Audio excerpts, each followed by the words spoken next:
Pag nagkasundo kasi, valid yung agreement mo, amicable settlement, di ba? So whether sinasabi nung isa utang, yung isa sinasabi tulong, pag nagkasundo na kayo doon, yun ang kasunduan nyo, ang masusunod. Pag hindi nagkasundo at may bilang yan, no, na ilang beses kayo hindi nagkasundo, pwede na mag-issue yung barangay ng certificate na hindi nagkasundo. Ibig sabihin, si Beth pwede nang pumunta ng korte. No? Napaka-generous na nun, ha? Bakit? Ang $30,000, di ba, sa palitan ngayon, sa 33,000 is almost 1.8 million.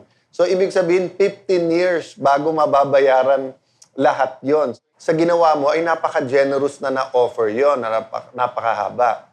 But to me, parang wala na siyang choice kung hindi talagang mag-file ng kaso para maningil. Kasi nga, ayaw pumayag sa amount, ayaw din na gumawa ng settlement sa barangay, pero dahil nagbabayad na siya ng 10,000, may ebidensya na si Beth na utang nga ito. Ang maganda lang kasi pagdating sa korte, kung hindi pa rin magbayad, ay pwede mo nang hingin sa korte na i-attach yung kanyang mga ari-arian para hindi ka matakbuhan.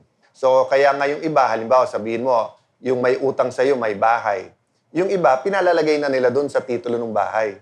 Pinapalagyan nila ng annotation na yan, may utang sa akin. Bakit po? Kasi pag nabenta yung bahay at walang annotation, buyer in good faith yung bumili, hindi mo mahahabol yung bumili.